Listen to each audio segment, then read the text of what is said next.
Hello there, I'm Nadia Azmi and this is Nightline. Here are the top stories. PM responds to UEC recognition demands, says Bahasa Melayu must take priority. And Thailand dissolves parliament amid border strife.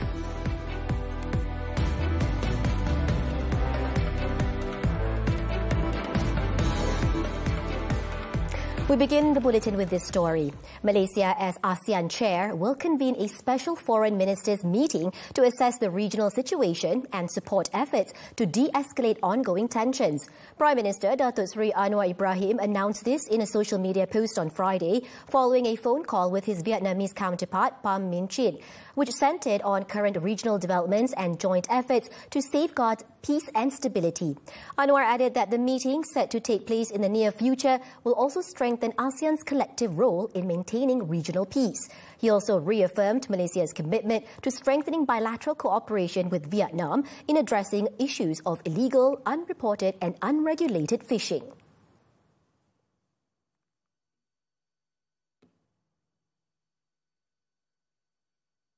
And this just in. Thai Prime Minister Anutin Charnvirakul meanwhile announced on Friday that negotiations with Cambodia have yet to lead to a ceasefire. His remarks came shortly after he briefed reporters about his recent conversation with US President Donald Trump. He said Trump told him he wanted peace and for Thailand to halt operations and return to a previously agreed ceasefire. Any demands concerning the medium of instruction in the education system must first take into account Bahasa Melayu's position as a national language under the Federal Constitution. The Prime Minister emphasised that the government will continue to uphold and support Bahasa Melayu as a language of knowledge which should be mastered by all segments of society. Ada sebuah suara pelbagai tuntutan, soal bahasa, ada yang nak tekankan bahasa Inggeris, ada yang pengiktirafan UEC. Saya nak jelaskan begini, ini Malaysia, bahasa Melayu, bahasa resmi dan kita harus ada siapa pun dalam percubaan mereka untuk membawa mesej satu-satu bahasa. Mesti ingat bahawa bahasa rasmi, bahasa Melayu harus diangkat sebagai bahasa ilmu yang dikuasai oleh semua rakyat Malaysia. Yang itu kita noktahkan. Speaking to the media after performing Friday prayers in Kampung Kelibang, Langkawi, Anwar said mastery of Bahasa Melayu must take priority before considering any proposals to strengthen proficiency in other languages. This includes recognition of certain qualifications such as the Unified Examination Certificate or UEC submitted by some parties. He added that the government is not opposed to efforts to enhance proficiency in English, Mandarin, Tamil and Arabic among the people. Such initiatives, however, must not deviate from the priority accorded to Bahasa Melayu. Tetapi bila naratif atau wacana itu menjurus kepada satu bahasa, satu kaum dan meninggalkan perbincangan soal bahasa utama negara kita, ini yang jadi masalah. Meanwhile, Anwar said the decision by the Attorney General's chambers to drop the appeal against Datin Sri Rosmah Mansur's acquittal of money laundering and tax evasion charges was made in accordance with the law. This follows the AG's chamber's review of the case, which led it to withdraw the appeal on the grounds that it was weak. Saya nak jelaskan. Kita ambil kes mahkamah ini bukan kerana dia itu penyokong kita, seteru kita atau ugutan. Dia ikut lunas jalur hukum. Bila didakwa 2018. Apakah proses berjalan? Ya. Apa kata hakim? Lemah sangat kes itu. Anwar added that the decision to drop the appeal has no bearing on Rosmah's other court cases, which are proceeding as usual. Earlier in a statement, the AG's chamber said it saw no realistic prospect of success in appealing against Rosmah's acquittal after reviewing the High Court's written grounds of judgment. Among other factors, it said the prosecution could not prove its case beyond a reasonable doubt, as key witnesses were either deceased or untraceable. Last Tuesday, the prosecution withdrew its appeal against the High Court's decision to acquit Rosmah and free her from 12 charges of money laundering of over 7 million ringgit, as well as 5 counts of failing to declare her income to the Inland Revenue Board.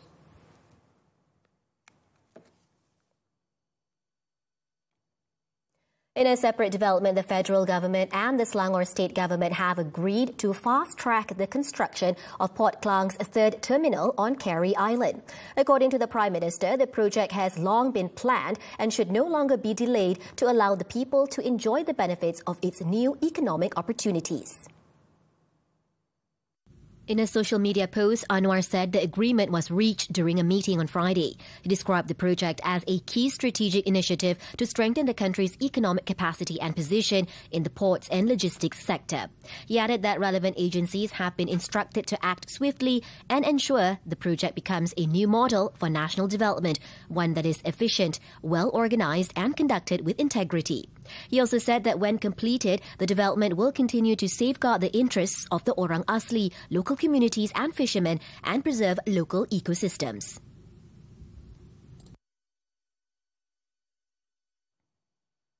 Kuala Lumpur has proposed for the formation of an ASEAN Rural Development and Innovation Council, or RDIC. Deputy Prime Minister Datuk Seri Ahmad Zahid Hamidi said the council had the potential to play a key role in coordinating rural development policies at the regional level. The proposal was among the topics at the 14th ASEAN Ministers meeting on rural development and poverty eradication in Bangkok, Thailand on Friday. Zahid noted that RDIC could serve a crucial role to facilitate the sharing of technology, best practices and expertise across all 11 ASEAN countries. Kita mahu kemakmuran di ASEAN ini dikongsi bersama dengan pengalaman-pengalaman daripada beberapa negara anggota untuk bukan menunjuk ajar tapi berkongsi pengalaman dengan negara-negara yang belum mencapai tingkat pembangunan di luar bandar dengan lebih mapan. Zahid, who is also the Rural and Regional Development Minister, said Malaysia would introduce a Rural Development Day next year. Meanwhile, the meeting also saw 2 Malaysian organizations receiving the ASEAN Leadership Awards for rural development and poverty eradication. Forests will no longer be cleared for the purposes of opening new plantations to ensure that Malaysia's remaining forest areas are preserved. Natural Resources and Environmental Sustainability Minister Datuk Seri Johari Abdul Ghani said the move is crucial towards reducing the growing number of human-wildlife conflicts caused by shrinking forest habitats. Johari explained that Malaysia made a commitment to the United Nations in 1992 that national forest cover would not fall below 50% of the country's total land area. He stressed that the commitment goes beyond environmental promises as it is critical to the survival of protected species such as tigers, gibbons and tapirs. Satu, kalau kita tengok pokok-pokok kita ni dah tua dalam penamanan ladang ni, contoh kelapa sawit, maka kita buat replanting. Instead kita cari kawasan baru.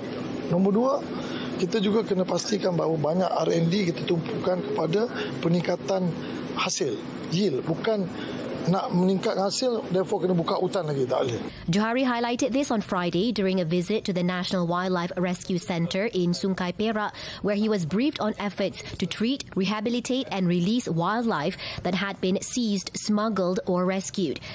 He added that Malaysia remains one of the transit routes for international wildlife trafficking, an issue that requires stringent monitoring.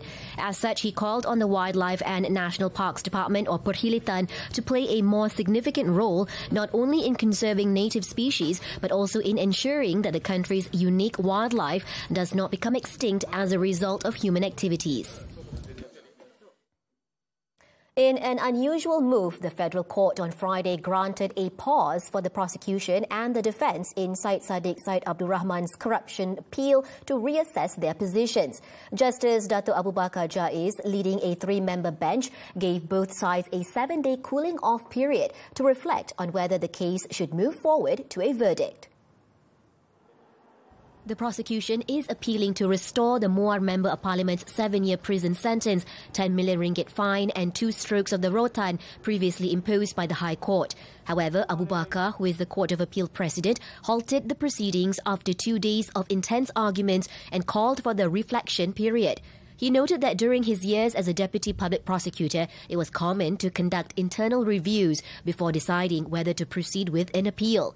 The apex court then directed that, after reviewing all aspects, the prosecution should proceed if it believes the case has merit, but notify the court if it is found to lack substance. Also on the panel were Justices Datuk Che Muhammad Ruzima Razali and Datuk Colin Lawrence Sequeira. Abu Bakar further indicated that no decision will be rendered at present and the relevant parties are required to inform the court of any developments within a week. On June 25th this year, the Court of Appeal unanimously acquitted Syed Saddiq of abetting criminal breach of trust, misappropriation of property and laundering of 1.12 million ringgit belonging to Bersatu Youth.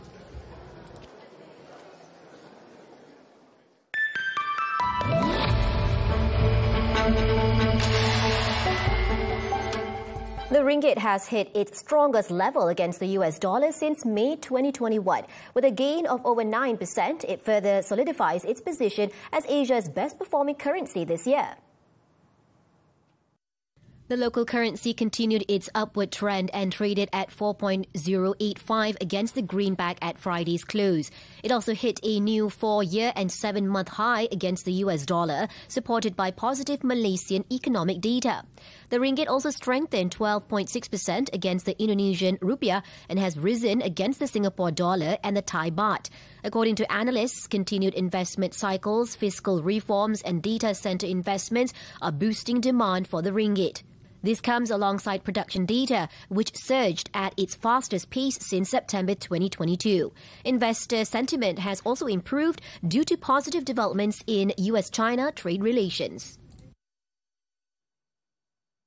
Meanwhile, Associate Professor Ahmad Rasman Abdul Latif from Putra Business School said the ringgit's rise is due to improved economic fundamentals, but its sustainability going forward depends on Malaysia maintaining its momentum in a potentially weaker global environment.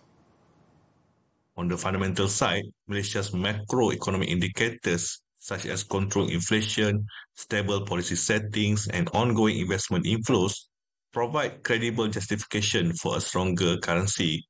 Foreign demand for Malaysian bonds has increased, and that creates genuine support for the ringgit. At the same time, global financial conditions have amplified these gains. Expectation of rate cut in advanced economies have softened the US dollar and redirected capital into emerging markets, including Malaysia. Two of Malaysia's key economic indicators recorded strong performances last October. Production data surged at the fastest pace since September 2022, while manufacturing sector sales rose to over 171 billion ringgit. In a report on Friday, the Department of Statistics Malaysia said the manufacturing sector's strong performance was driven by the electronics subsector, which surged more than 11%. Meanwhile, other subsectors such as food and mineral products also recorded positive growth.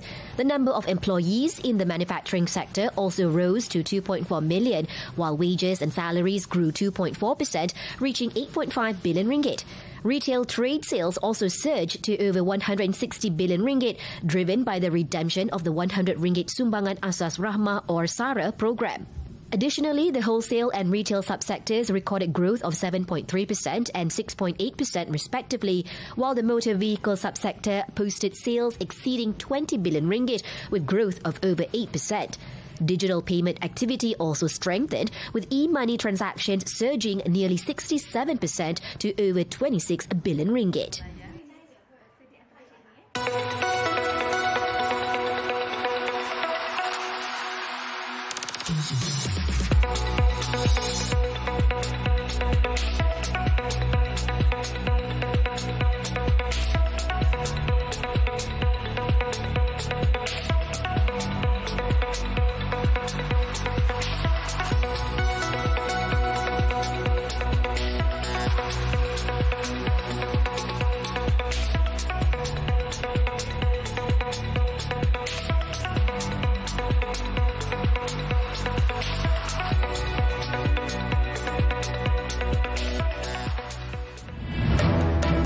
Fire engulfs hostel building in Sabah. Nerve on the local front after this breather. Belajar kini lebih semangat dengan TV Tuition. Lebih 5,000 video pembelajaran, lebih 100 hos hebat, terdiri daripada selebriti dan guru berpengalaman. Ulang kaji jadi lebih seronok dengan lebih 10,000 soalan latihan serta ulasan guru yang membantu anda faham dengan cepat dan mudah. Apa tunggu lagi? Langgan sekarang dan stream ditonton. TV Tuition, belajar ditonton, bijak sampai lulus. What the hell's the matter with you? Why are you being so nuts to me lately? Because you refuse to move on to the next phase of your life. Yeah, she's just getting older. She wants different things, you know? What's that? I want you to meet Julian, my son. Our son, I adopted. I'm thinking about keeping the kid. You even like that name, Julian? I mean, why don't you pick your name? What do you want it to be? Swankenstein. Saksikan Big Daddy Sabtu ini 10 malam di TV3 Blockbuster dan stream juga melalui Tonton. Wanita penuh tempo, penuh cerita. Inilah Nona, inspirasi bertemu realiti. Setiap warna mempunyai keupayaan membangkitkan pelbagai mood dan emosi.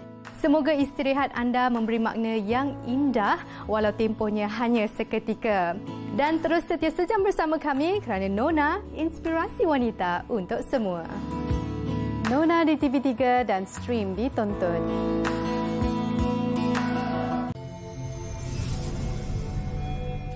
Likes, followers, filters. Is growing up online a race for young girls today? Whatever, man. Style's eternal. Fashion is one thing, but pick your own style, stick to it. Just wait. Take your time. Like, don't rush. Don't try and be somebody you're not, because eventually the real you will come out of your gut. Catch us with more real talk on Women Talk every Saturday, 5 p.m. only on TV3 or stream now on Tonton. Welcome back. The United States government is reviewing Malaysia's request to extradite former Goldman Sachs partner Tim Leisner in connection with the One Malaysia Development Berhad scandal. The Attorney General's chamber said the move is part of Malaysia's continued efforts to seek justice in one of the largest financial frauds in history. In its statement on Friday, the AG's chambers said Malaysia submitted the extradition request to Washington on August 14th last year. Follow-up actions have also been taken, including providing additional information requested by U.S. authorities.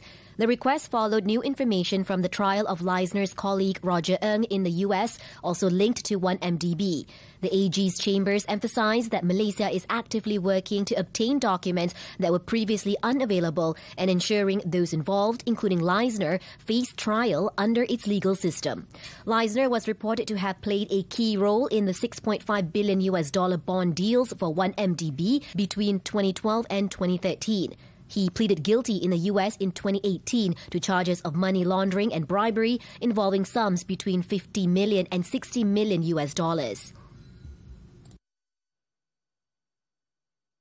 The man suspected of murdering his wife in Seberang Jaya, Pulau Pinang on Thursday is believed to have used a paper cutter to slit the victim's throat.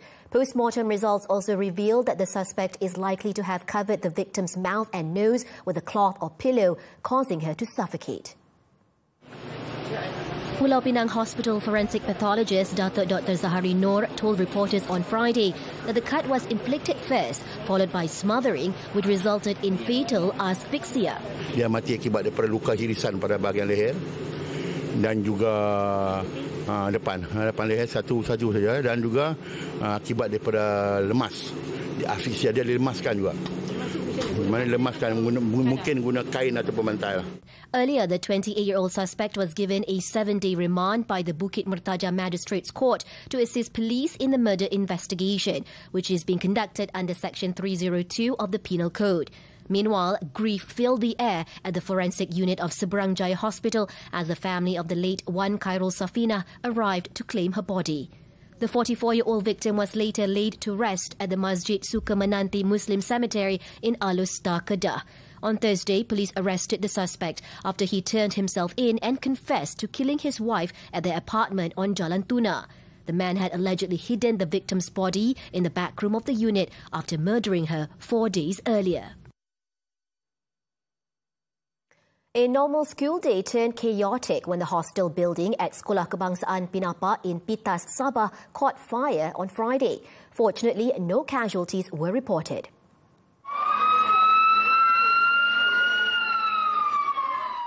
The blaze, which broke out at around 8:10 a.m., struck a permanent hostel building with an estimated area of 504 square meters. All 60 students residing in the hostel were in class when the incident occurred. Firefighters from the Pitas Fire and Rescue Station arrived at the scene, which was located 28 kilometers away at around 8:48 a.m. The fire was successfully extinguished 45 minutes later, followed by an inspection to ensure that the area was completely safe. The cause of the fire is still under investigation. In Kedah, 2 teenagers were killed when a motorcycle collided with a trailer in Baling on Friday. The 11:30 a.m. accident occurred at Jalan Parit Panjang, Kuala Ketil, when the victims, aged 17 and 19, were travelling from Kulim to Kampung Batu Besar in Sig. District Police Chief Superintendent Brandon Richard Joe said initial investigations revealed that the motorcycle, handled by the 17-year-old victim, had skidded as he was navigating a bend before it collided with the side of the trailer.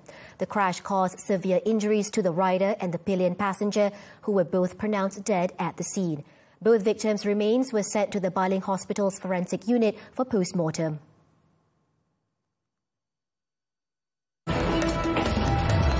Japan hit by another earthquake. The details when Nightline returns.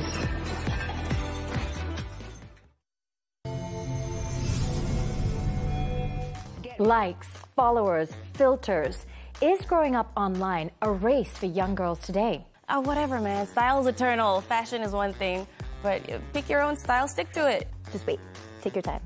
Like, don't rush. Don't try and be somebody you're not, because eventually the real you will come out of your gut. Catch us with more real talk on Women Talk every Saturday, 5 p.m. only on TV3 or stream now on Tonton. What the hell's the matter with you? Why are you being so nuts to me lately? Because you refuse to move on to the next phase of your life. Man, she's just getting older. She wants different things, you know? What's that? I want you to meet Julian, my son. Our son, I adopted. Thinking about keeping the kid. You even like that name, Julian? I mean, why don't you pick your name? What do you want it to be? Frankenstein. Saksikan Big Daddy Sabtu ini 10 malam di TV3 Blockbuster dan stream juga melalui Tonton. Terus keping je.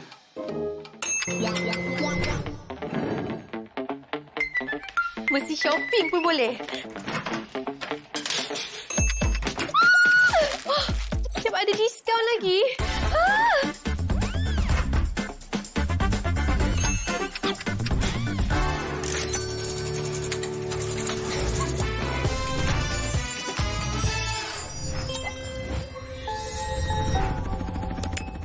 Tangisan penuh drama, tawa mengubat luka Disember ini. Alung. Macam mana Alung nak jaga korang? Kalau diri Alung ni pun Alung tak dijaga. Jodoh tak salah alamat. Kalau saya kata saya suka. Masalahnya saya tak suka. Terhentinya doa. Habis tu kena aku jaga mak jugalah. Syurga engkau kot. Pengemis itu saudara aku. Aku tahu tak gila dah ni. Kau cuma hidup dalam dunia kau sendiri. Slot cereka pilihan setiap Sabtu 2 petang di TV3 dan stream sekarang melalui Tonton. Welcome back. Thailand's King Maha Vajiralongkorn has endorsed a royal decree to dissolve the House of Representatives, paving the way for a general election that must be held within 45 to 60 days.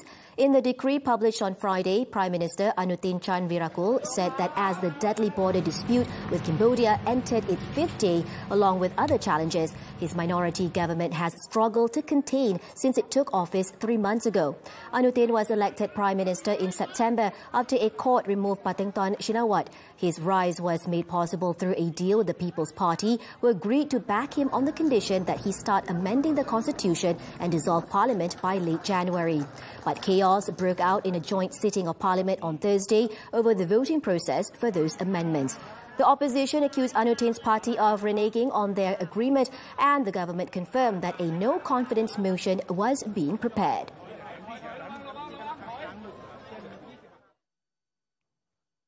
In other news, 2 children were among 5 Palestinians killed on Friday as Storm Byron battered the Gaza Strip. Authorities said 2 brothers, Kadir and Khalil Iyab Hanuna, died when a wall collapsed onto their tent in central Gaza City under the weight of heavy rain. In northern Gaza, civil defense teams recovered the body of another Palestinian after a house collapsed in the Beit Lahia area of Jabalia. Separately, 2 children died from severe cold in their displacement shelters in different parts of Gaza City and were pronounced dead on arrival at Al-Shifa Hospital. Over the past 24 hours, at least 10 people have been reported dead amid heavy rain and cold conditions.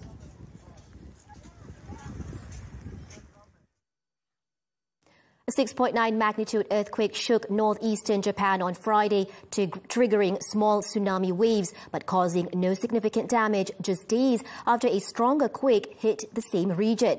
Japan's meteorological agency said the quake struck off the east coast of Omori Prefecture at a depth of 20 kilometers at around 11:44 a.m. local time.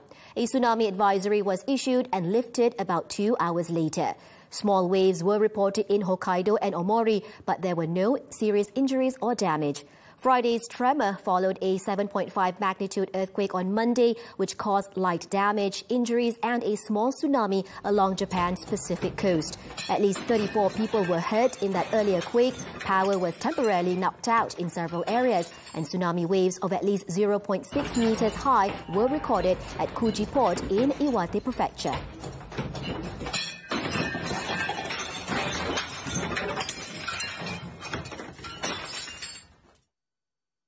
A former crypto entrepreneur who was behind 2 digital currencies that collapsed and lost an estimated $40 billion has been sentenced by a New York judge to 15 years in prison for an epic fraud. South Korean national Do Kwon was co-founder of Singapore-based Terraform Labs, which developed the Terra USD and Luna digital coins. Kwon had admitted misleading investors about Terra USD, a so-called stable coin that was supposed to maintain its value against the US dollar. US District Judge Paul Engelmeyer, who handed down the sentence, said the Stanford graduate had repeatedly lied to investors who trusted him with their money. He was one of a number of crypto bosses to face charges in the US after digital tokens slumped in 2022, triggering the failure of several companies. Reddit on Friday filed a lawsuit in Australia's High Court to overturn the country's new social media ban for children under 16. The platform argued that the nationwide ban, which had been in place for just 3 days, was an unlawful intrusion on free political communication implied by Australia's constitution. Reddit, which counts Australia as one of its biggest markets, also said it should be exempt because it did not meet the government's definition of social media. The government, however, responded that Reddit was protecting profits, not young people's rights, and vowed to fight the case every step of the way. The legal challenge was the second against the world's first ban after 2 teenagers backed by a libertarian group filed a separate suit last month.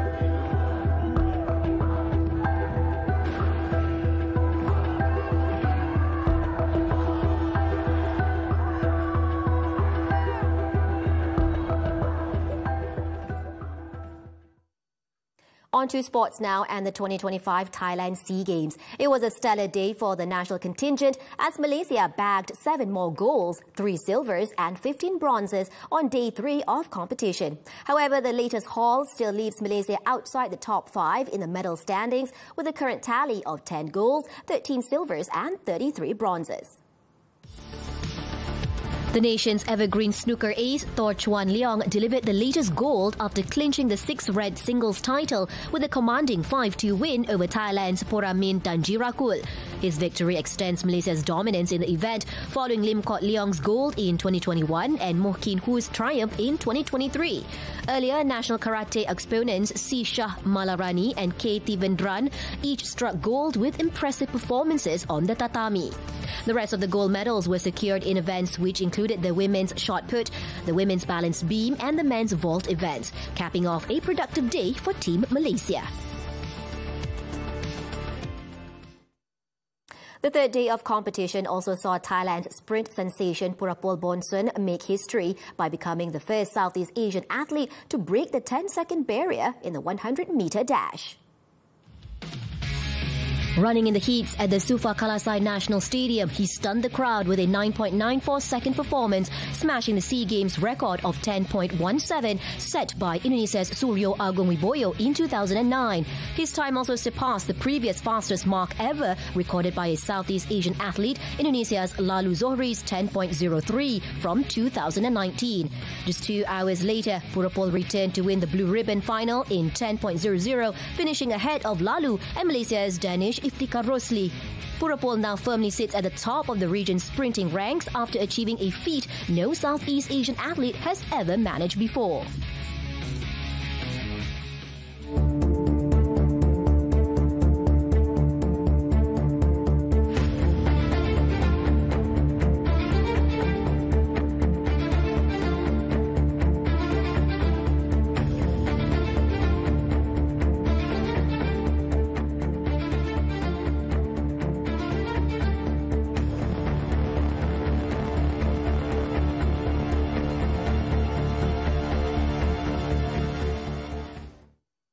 And that concludes Nightline this time around. Before we leave, here's a look at the Global Developer Pioneers Summit in Shanghai, where humanoid robots participate in various competitions, including healthcare and emergency rescue.